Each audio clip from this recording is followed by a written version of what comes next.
کسی بندے نے کپڑے صاف نہ پہنے ہوں تو آپ اس شخص سے کہیں کہ تجھے کچھ لوگ ملنا چاہتے ہیں، تو وہ اگرچہ اس کے پاس پی ایچ ڈی کی ڈگری ہے، ڈھیر سارا مال ہے، وزادار ہے، صاحب عزت ہے، لیکن وہ کہتے یار میرے کپڑے نہیں ٹھیک، تو میں کوفت محسوس کر رہا ہوں، ذرا میں اپنے آپ کو تھوڑا سا نہا دھو لوں، فریش کر لوں، پھر میں چلتا ہوں۔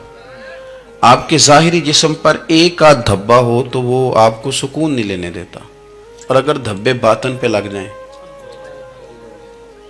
بہت سارے دھبے ہیں جو باطن پہ ہوتے ہیں، مجھے جان لو، مجھے پہچان لو، میرا بھی کوئی نام ہے، میں بھی کچھ ہوتا ہوں، یہ بھی ایک دھبا ہے، ایک مصیبت ہے۔ اور میری عزت کرو، مجھے بھی کسی طریقے سے کسی نشست پہ جگہ دو، یہ بھی ایک دھبا ہے۔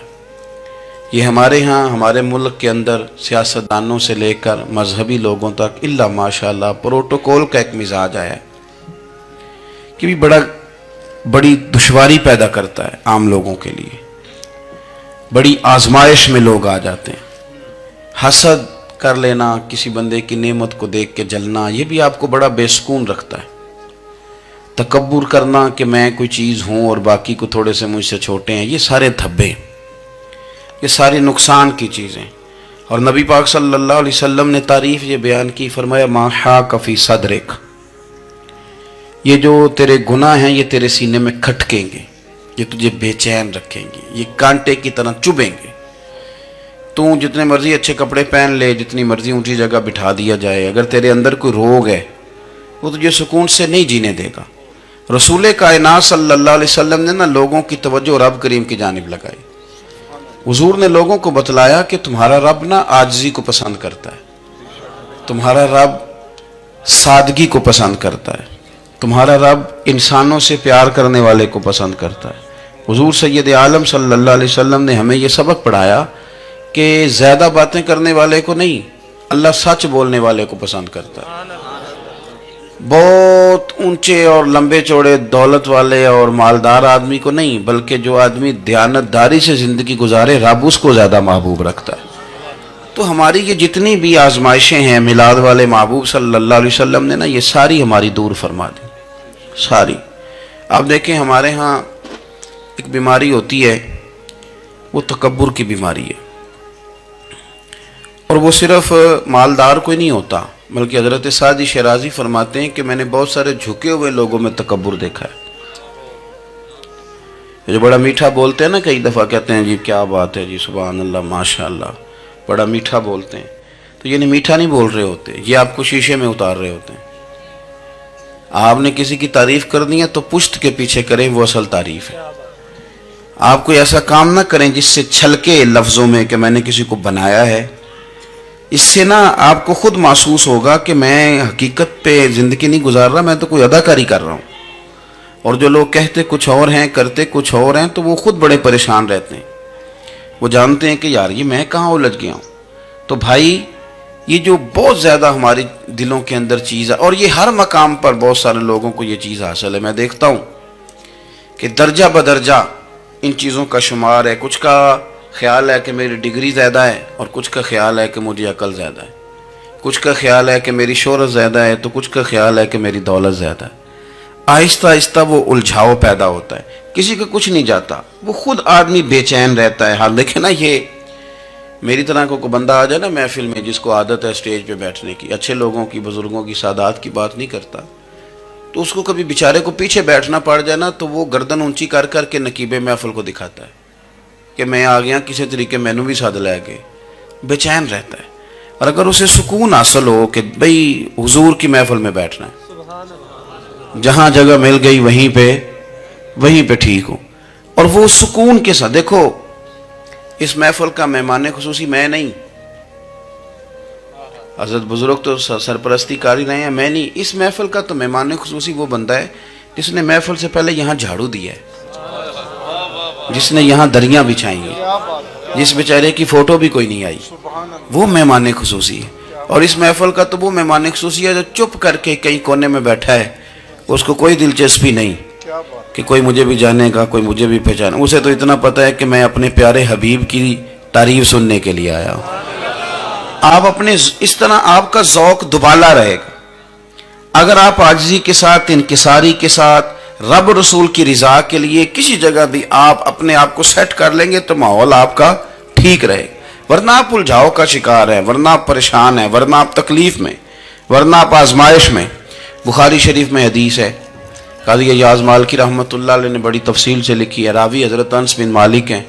ایک بندہ بڑی دور سے آیا نبی پاک صلی اللہ علیہ وسلم کی زیارت کے لیے، بڑی دور سے. عرب کے جو سردار ہوتے تھے ان کے بڑے ناز نخرے ہوتے تھے. وہ خیر آج بھی ہیں، پروٹوکول کا ماحول آج بھی، یعنی وزیر صاحب کے آگے دو چار گاڑیاں نہ ہوں تو ان کو مزہ ہی نہیں آتا.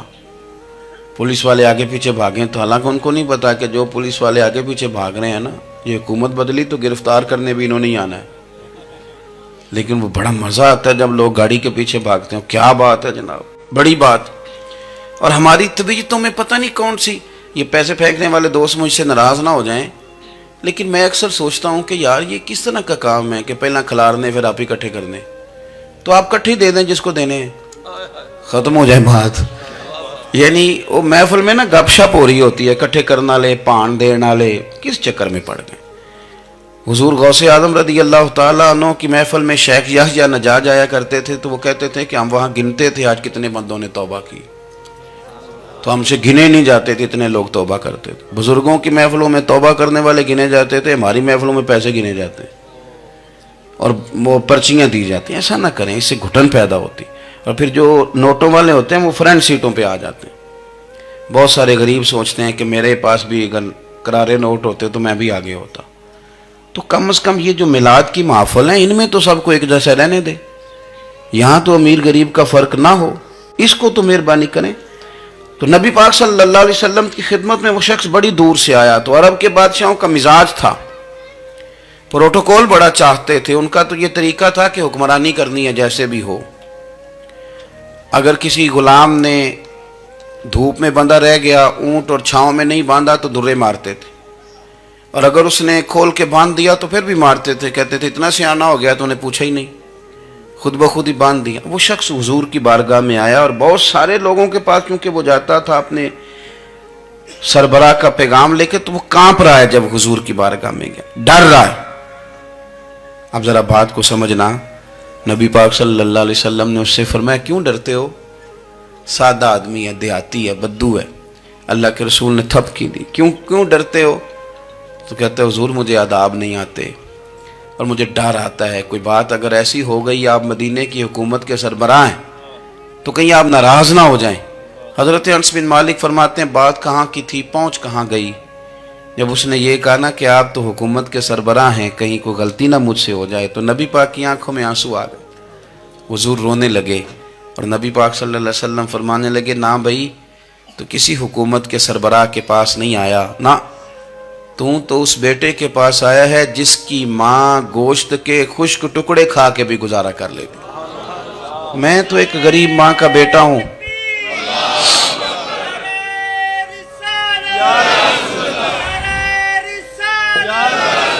بھائی اگر آپ کا یہ ذوق بن جائے، دیکھو نا آج تو لوگ بھول جاتے ہیں نا، کپڑے بدل لیتے ہیں تو وہ سمجھتے ہیں کہ شاید سارا کچھ ہی بدل گیا. یعنی گاؤں سے آ کر پڑھنے والے بھول ہی گئے ہیں کہ کس کی ماں نے کتنا زیور بیچا تھا. لوگ بھول جاتے ہیں چیزوں کو. اپنے ماضی کو یاد رکھیں، آپ لوگوں کے ساتھ پیار کریں، آپ لوگوں کو موقع دیں، آپ تھوڑی سی اور کوشش کریں اس شخص تک جانے کی جو آپ کو مایوس نظر آ رہا ہے، پریشان نظر آ رہا ہے. یہ ہمیں میلاد والے محبوب صلی اللہ علیہ وسلم نے درس دی. ایک اور پہلو، حضور سید عالم صلی اللہ علیہ وسلم نے، ہمارے ہاں نا ابھی بھی برادری کی تقسیم ہے، ابھی بھی، اور کچھ میں نے ایسے کمزور لوگ بھی دیکھے. یہ اس طرح کی حرکتیں ہارے ہوئے لوگ کرتے ہیں. ہارے ہوئے لوگ جو اپنے آپ کو سمجھتے ہیں کہ میں کوئی بڑا آدمی ہوں. بڑا آدمی تو اپنے اخلاق سے ہوتا ہے، اپنے کردار سے ہوتا ہے، اپنی سخاوت سے ہوتا ہے، لوگوں سے پیار کرنے سے ہوتا ہے. باقی یہ کہ بیٹھ کے کہانی سنانا کہ میں بڑا کچھ کرتا ہوں، تو جو کچھ کرتا ہوتا ہے اسے سنانے کی کوئی ضرورت ہے. ایک اور بہت سارے لوگ آپ تعزیت کرنے جائیں نا والد کے انتقال کے بعد، تو ان بیچاروں کو بتانا پڑتا ہے کہ ابا جی میرے بغیر دوائی نہیں کھاتے تھے. تو میں کہتا ہوں اگر تیرے بغیر نہیں کھاتے تو پھر بتانے کی ضرورت نہیں، پھر تو سارے گاؤں کو پتا ہوگا کہ تیرے بغیر نہیں کھاتے. اور اگر کوئی دال میں کالا ہے تو پھر تیری وضاحت کوئی بندہ قبول نہیں کرے گا. تو آپ کو بتانا کیوں پڑ رہا ہے؟ اور آپ بار بار اس بات کا ذکر کیوں کر رہے ہیں کہ ہم بہت بڑے قبیلے کے ہیں؟ صاحب اگر آپ بڑے قبیلے کے ہیں تو پتہ ہوگا سارے علاقے کو آپ کتنا لوگوں کا خیال کرتے ہیں، آپ کس قدر محبت کرتے ہیں، آپ کا انداز کریمانہ کس طرح کا. پھر آپ کو بتانے کی کوئی ضرورت نہیں ہوتی، پھر خود بخود خبر ہوتی ہے. حضرت سیدنا ابو ذر غفاری رضی اللہ تعالیٰ عنہ، قبیلہ بنو غفار ایک بڑی شاخ تھی قبیلوں میں سے. جو لوگ اس زمانے میں مالدار قبیلوں سے تعلق رکھتے تھے ان میں سے ایک بڑا نام تھا. ساری زندگی چودراہٹ کی، لیکن میلاد ایک انقلاب کا نام ہے. میں میلاد منانے والے دوستوں سے گزارش کرتا ہوں کہ آپ ہر سال میلاد منائیں، اور ہر سال میلاد کے بعد آپ تھوڑے بدل بھی جائیں، یعنی تھوڑے سے بدل جائیں. کچھ لوگ کہیں یار یہ داڑھی میں نے 12 ربیع الاول والے دن رکھی تھی، یہ میری میلاد والی داڑھی ہے. اور داڑھی رکھیں بھی نبی پاک کی مرضی کی. کس کی مرضی کی؟ نہ ناراض ہو جائے جی میں ٹور چلا بس. کس مرضی کی جی؟ اپنی مرضی کے نہیں. داڑھی کا وزن کو نہیں ہوتا کہ پوری مٹھی رکھیں گے تو آپ کو کوئی دقت ہوگی، کوئی وزن نہیں. پوری رکھیں، جو حضور کا طریقہ مبارکہ ہے جو ہمیں ملتا ہے اس پر آپ توجہ فرمائیں.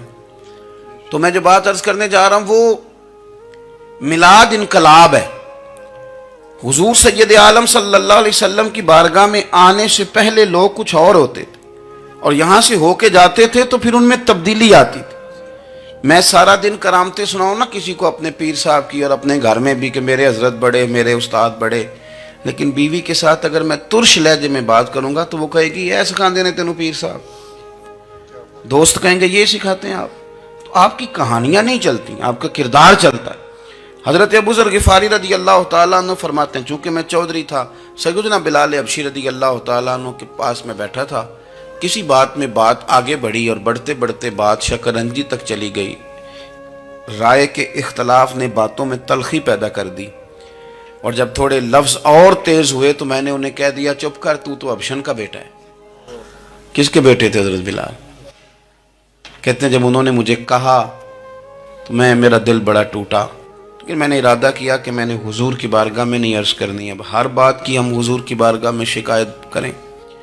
لیکن میں جا کے مسجد میں بیٹھا اور جب سرکار آئے نا، ارادہ نہیں تھا کہ عرض کروں گا، لیکن حضور کا چہرہ دیکھا تو دکھ میرا خود ہی تازہ ہو گیا. رونے کا بھی تو تب ہی مزہ آتا ہے نا کوئی اپنا ملے تو. فرماتے ہیں کہ میرے آنسو نہ بغیر اختیار کے چھلک پڑے اور میں کھل کے روئے، کھل کے. قربان جاؤں محبوب کے بھی حضور نے پاس نہیں بلایا، بلکہ نبی پاک اٹھ کے خود میرے پاس آئے اور مجھے کندھوں سے پکڑ کے سینے سے لگایا. اور جب میں کھل کے رو لیا تو حضور میرے آنسو پوچھنے لگے. کچھ شعر ایسے ہوتے ہیں جو کسی نے کہے ہوتے ہیں، اور کہنے والا جو ہوتا ہے وہ صاحب حال ہوتا ہے، تو اس میں کچھ خوبصورتی زیادہ ہی ہو جاتی ہے. ایک پنجابی کے شاعر ہمارے گجرات میں گزرے، بزرگ تھے، ان کا ایک شعر ہے، وہ کہتے ہیں ایک واری میری آنکھیاں چوں اونا نے اتھرو پونجے سن. ایک واری میری آنکھیاں چوں اونا نے اتھرو پونجے سن، ہن تے چسکا پہ گیا رونے دا. ایک واری میری آنکھیاں چوں اونا نے اتھرو پونجے سن، ہن تے چسکا پہ گیا رونے دا، تے ہر ویلے آہو زاری دا. تو میں روز رونے لگا ہوں. مزہ ہی بڑا آیا ہے جب سے محبوب نے چپ کرانا شروع کیا میرے عزیز. اور پھر حضرت بلال حبشی رضی اللہ تعالیٰ عنہ چونکہ حضور کے غلام تھے اور انہیں پتہ تھا کہ سرکار میری ناز برداری کرتے ہیں، حضور نے چپ کرایا. فرمایا کیوں روتے ہو؟ تو عرض کرنے لگے یا رسول اللہ صلی اللہ علیہ وسلم اگر میں ابشن کا بیٹا ہوں تو میری تو غلطی کوئی نہیں نا، یہ تو تقسیم اللہ کی ہے نا. الذی خلقک فسواک فعدلک فی ای صورت ما شاء رکبک. جس طرح وہ چاہتا ہے، جس کو چاہتا ہے اس طرح کی اس کی صورت بنا دیتا ہے. تو مجھے ابشن کا بیٹا کہا جاتا ہے، میری غلطی کیا ہے؟ حضرت بلال نے بھی نہیں بتایا کس نے کہا، لیکن نبی پاک صلی اللہ علیہ وسلم نے کیا فرمایا. امام یوسف صالحی نے لکھا ہے، ذرا غور کرنا بات پر، تسلیاں لوگ اور رنگ میں بھی دیتے ہیں پر یہ تسلی بڑی انوکھی ہے. حضور فرمانے لگے بلال اگر تو ابشن کا بیٹا تو پریشان کیوں ہوتا ہے؟ کالے رنگ والی ماں کا بیٹا ہے تو پریشان کیوں ہوتا ہے اگر تیری والدہ کا رنگ کالا ہے تو؟ عرض کی حضور آپ کیا فرمانا چاہتے ہیں؟ تو سرکار فرمانے لگے میں 2 ماؤں کا بیٹا ہوں، ایک جناب آمنہ جنہوں نے مجھے پیدا کیا، اور ایک حضرت ام ایمن جنہوں نے میری پرورش کی، مجھے بڑا کیا۔ حضور فرمانے لگے میری ماں آمنہ کا رنگ گورا تھا اور میری ماں ام ایمن کا رنگ کالا ہے۔ تو فرمایا اگر تجھے کسی نے کالے رنگ والی ماں کا بیٹا کہا تو اسے کہہ دینا مدینے والی محبوب کے بھی تو ایک والدہ کا رنگ کالا ہے، تو کہہ دینا۔ حضرت بلال کہتے ہیں کہ وہ اس طرح کی تسلی تھی، طفل تسلیاں نہیں جس طرح کی ہمیں دی جاتی، وہ اس طرح کی خوبصورت تسلی تھی کہ اس کے بعد میرا دل ایسا ٹھنڈا ہوا، پھر کسی کا تانا نہیں رہا، پھر کسی کی تکلیف نہیں رہی۔ رسول پاک صلی اللہ تعالی علیہ وسلم نے یہ جو آج تقسیم ہے ہمارے ہاں اونچ نیچ کی، چھوٹے بڑے کی، ذات برادری کی، حضور فرماتے ہیں میں نے پاؤں کے نیچے رکھ کے کچل دی، اب اس کا کوئی سٹیٹس نہیں رہا، اب یہ کوئی معاملہ نہیں۔ پھر میرے بھائی ایک معاملہ ہمارے اندر جو اور بڑی شدت کے ساتھ آیا ہے اور جس نے بڑا زور پکڑا ہے، وہ یہ ہے کہ ہم نا پڑھے لکھے لوگوں سے معذرت کے ساتھ، پڑھے لکھے لوگوں کا بھی ایک مسئلہ ہے، وہ دوسروں کو جاہل کہنا ضروری سمجھتے ہیں، الا ماشاءاللہ۔ میں اکثر کہتا ہوں کہ یہ تو آسان کام ہے نا، آپ نے کہہ دیا جاہل نہیں جی سارے پنڈ والے، یہ تو بڑا آسان کام ہے، تو جان چھڑانے والی بات ہے۔ ان پڑھ ہیں جی اس قوم دا کچھ نہیں بن سکتا، بھی تو آسان کام ہے، جان چھوٹ گئی۔ میں بھی کھڑا ہوتا ہوں نماز جنازہ کی امامت کرنے کے لیے، کبھی تو کہہ دیتا ہوں کہ جناب آج لوگوں کو نماز جنازہ کی دعا نہیں آتی، تو سوچتا ہوں کہ اگر کسی نے کھڑا کر کے پوچھ لیا کہ آپ نے کتنے لوگوں کو یاد کرائی ہے، ہم نے کبھی کہا کہ آؤ بیٹھو یاد کراؤں، تو اس کا جواب کیا ہے؟ تنقید کرنا آسان کام ہے اور تعمیر کرنا یہ مشکل مرحلہ ہے۔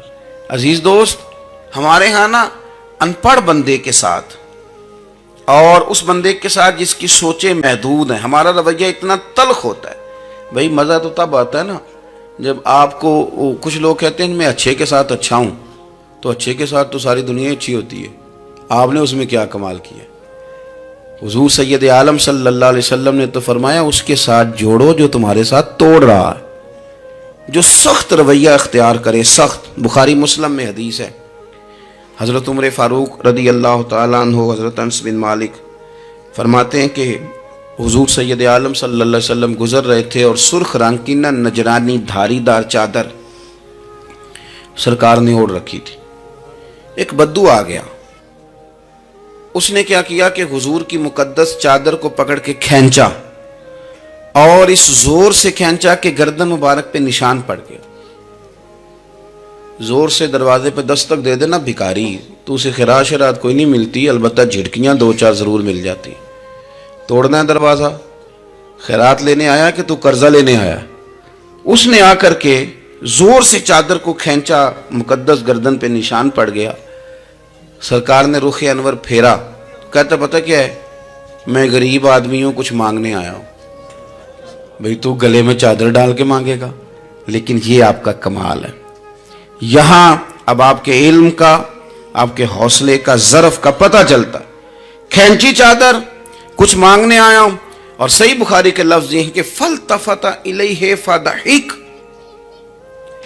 جب محبوب نے اس کی طرف توجہ کی، اس کی بات سنی، اس نے گلے میں چادر ڈال کے کھینچا ہے، نشان ڈال دیا ہے، لیکن جب حضور نے توجہ کی تو فَضَحِكَ، نبی پاک نے مسکرانا شروع کر دیا، حضور مسکرائے، یعنی چادر ڈال کر کھینچنے والے۔ اور یہ چیز آپ کو بڑا کر دے گی، آپ یقین کریں، آپ کو کسی نے برا کہا تو آپ نے ڈبل برا کہا تو آپ تانگ ہوں گے۔ ہنڈیا جب جلتی ہے تو اس کے کندھے، ابلتی ہے تو اس کے کندھے جل جاتے ہیں۔ آپ کسی کو اینٹ کا جواب پتھر سے دے کے پریشان ہوں گے، لیکن اگر آپ نے کہہ دیا نا چل یار موج کر، ہور کر لے 2 گلا، اور آپ ہنسیں، یہ بڑی پاکیزہ سزا ہے دشمن کے لیے، بڑی صاف ستھری۔ جتن تے ہر کوئی کھیڑے، ہارن کھیڑ فقیرہ، جتن تے سارے لوگ کر دینا کام جتنے والا، میں نے جیتنا ہے۔ تو درویش کہتے ہیں جتن تے ہر کوئی کھیڑے، تو ہارن کھیڑ فقیرہ، اوے جتن دا مل کوڈی پیندائی، ہارن دا مل ہیرا، ہارن دا مل ہیرا۔ کبھی کبھی ارادہ کریں چل کوئی بات نہیں، کر لے یار، پھر کیا ہے۔ اور یہ کام آئے گی چیز بہت زیادہ۔ حضور صلی اللہ علیہ وسلم سے کہنے لگا کچھ مانگنے آیا ہوں، تو اب حضور نے کیا فرمایا؟ فرمایا 1 2 4 بکریاں نہیں، دو پہاڑیوں کے درمیان جو ریوڑ ہے نا بکریوں کا اجڑ، فرمایا سارے اس کو دے دو۔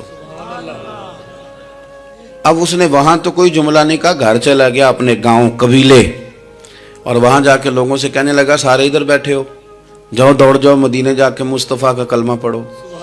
کہنے لگے وہ تو اتنا دیتے ہیں کہ غربت کا ڈر بھی دور ہو جاتا ہے۔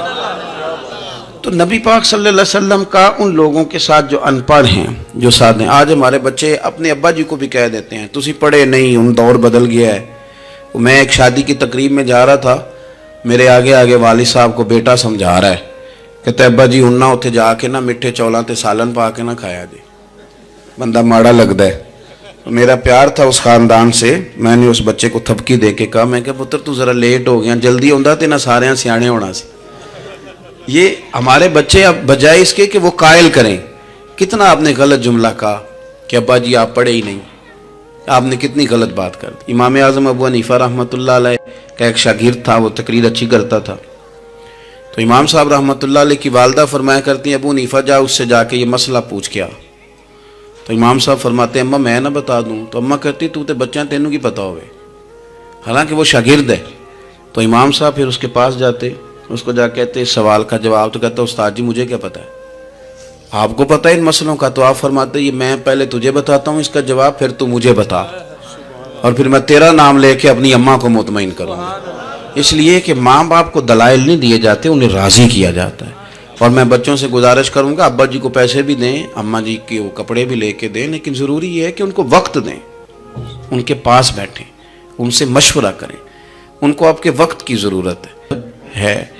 اس لیے حضور نے فرمایا ہے کہ اللہ نہ تمہاری جیب دیکھتا ہے نہ چہرہ دیکھتا ہے، وَلَٰكِن يَنْظُرُ إِلَىٰ قُلُوبِكُمْ، وہ جب دیکھتا ہے تمہارے دل دیکھتا ہے۔ تھوڑا سا نا اپنی قلبی واردات پر توجہ دیں، اپنے دل سے پوچھیں، ایک تسبیح رکھ لیں ہاتھ میں۔ جس طرح موبائل ہو نا بندے کے پاس تو چین نہیں نہ لینے دیتا، جس طرح موبائل ہاتھ میں ہو تو چلتا رہتا ہے نا، انشاءاللہ تسبیح بھی ہاتھ میں ہوگی تو درود پاک چلتا رہے گا۔ یہ کریں یہ کام، حضور کے تذکار جمیلہ، نبی پاک کا تذکرہ، اپنے قلب اطہر میں حضور کی محبت کو۔ آپ دیکھیں نا کبھی صحابہ کا مزاج، ایک ہوتا ہے بڑے مشورے کرنا، اور ایک ہوتا ہے زندگی میں نا ایک حرف یاد کر لینا۔ صحابہ نے نا ایک سبق یاد کیا تھا کہ جو حضور کہہ دیں گے نا، یہ بڑا مختصر، بڑا جامع، بڑا مزیدار اور سارے پہلوؤں کو اکٹھا کرنے والا سبق ہے۔ جو کریم کہہ دیں گے نا، لمبی چوڑی دوڑ ہی نہیں، جو حضور فرما دیں گے۔ حضرت صدیق اکبر سے پوچھا آپ کو پسند کیا ہے؟ کہنے لگے حضور آپ کو دیکھتے رہنا، میرا دل کرتا ہے میری بیٹی گھر میں خدمت کرے، حضور میرا دل کرتا ہے اللہ مجھے مال دیتا رہے، میں آپ کے قدموں پہ قربان کرتا رہوں۔ سانو تے قید سجن دا گہنا ہے، وہ جینج رکھے ایسا اونج رہنا ہے۔ ہم نے نہ طے کر لیا ہے، ہم نے ادھر ادھر ایک مختصر سے سبق یاد کر لیا ہے۔ آپ یاد رکھیں ہمارے پاس کوئی نہ کوئی لذت ہے، کسی نہ کسی چیز کے پیچھے دوڑ رہے ہیں، ہر بندہ دوڑ رہا ہے، کچھ مان کے دوڑتے ہیں، کچھ نہ مان کے دوڑتے ہیں، لیکن دوڑ لگی ہوئی ہے۔ آپ یقین کریں میں ایسے لوگوں کو بھی جانتا ہوں جو ڈھونڈ کے محفل میں جاتے ہیں، آج میں نے اپنے نبی کی نعت سننی ہے۔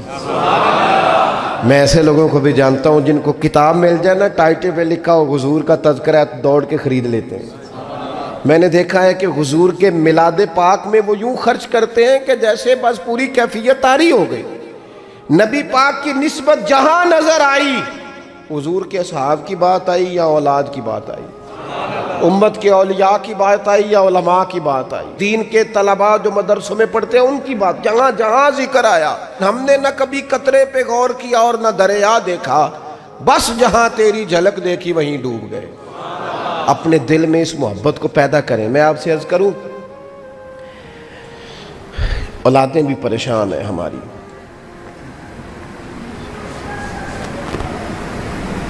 ہم نے بچوں کو پیسے دیے، ٹائم نہیں دیا،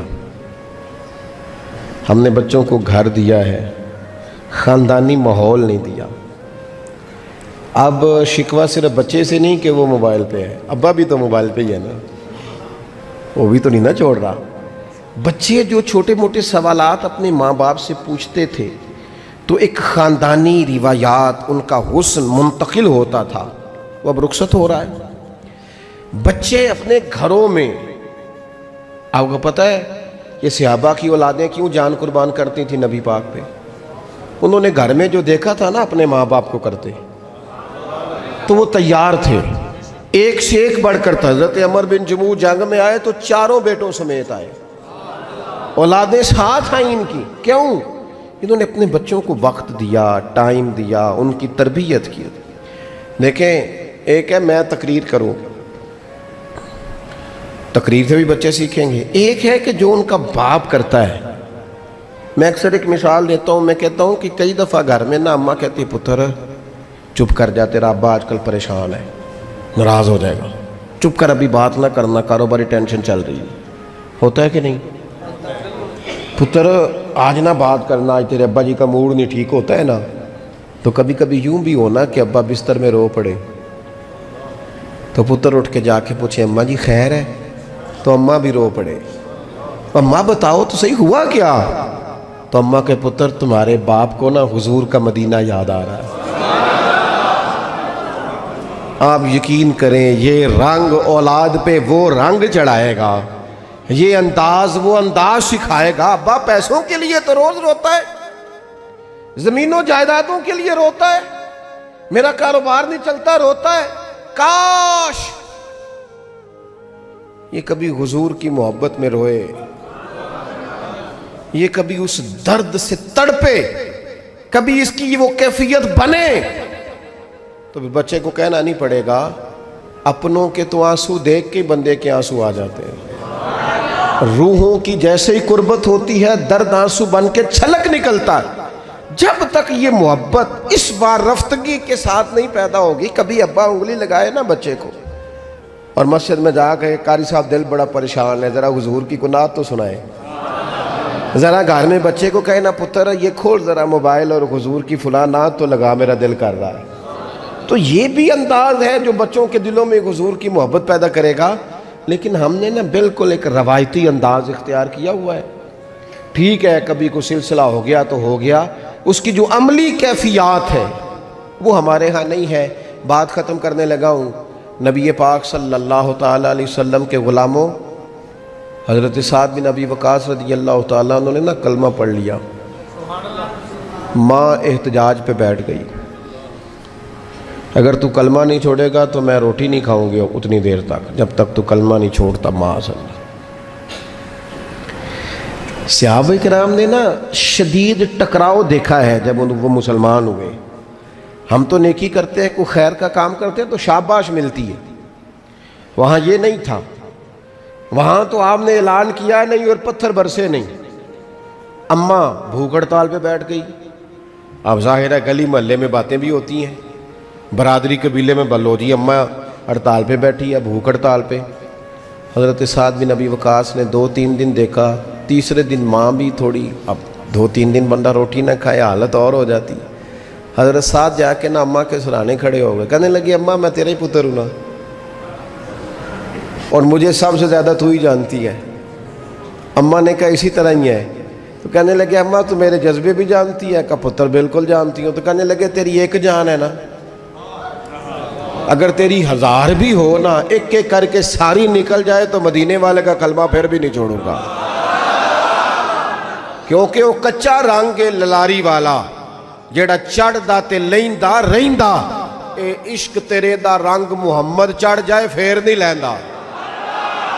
اماں تیری 1000 جان بھی ہو نکل جائے تو یہ کلمہ میں چھوڑنے والا۔ اماں نے نا شام کو روٹی کھا لی، لوگ کہنے لگے اماں بھوک ہڑتال ختم، کہنے لگی میرا پتر ہے میں جانتی ہوں، یہ جو اسے یہ والی میں ہر کام چھڑا لیتی تھی، پر یہ جو پیار ہوا ہے نا یہ چھڑایا جا سکتا، یہ نہیں چھڑایا جا سکتا۔ وہ دنیا دے جھگڑے اساں چھوڑ دیتے، سیاست دے جھگڑے اساں چھوڑ دیتے، محبت دا جھگڑا ہے چھڑا کوئی نہیں سکتا، یہ چھڑا کوئی نہیں سکتا۔ میرے دوستو خاص پیار کریں، درود شریف پڑھ کے سوئیں، سجدہ اس نیت سے بھی کبھی کر کے دیکھیں کہ حضور نے فرمایا نماز میری آنکھوں کی ٹھنڈک ہے۔ آپ نا تھوڑا سا اپنی زندگی میں مثبت تبدیلی پیار والی لائیں، اس نیت سے فجر کی نماز سر پہ کپڑا باندھ کے پڑھیں کہ امامہ حضور کی سنت ہے. 3.5 گز کپڑا لے لیں, اس کو سر پہ باندھیں, لپیٹیں, اس نیت سے کہ یہ میرے رسول کا طریقہ ہے.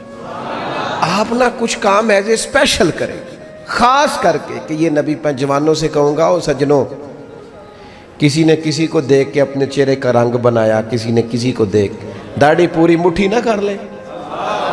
مجھے ایک دوست کہنے لگے بندے تانے مار دینے, تو میں کہا جے کر یار دے نام دا ملے میڑا, انہوں چولی پا لئیے پنجے سٹیے نا, تو جے کر یار دے نام دی ملے سولی جھوٹا جھوٹ لئیے پیچھا ہٹیے نا.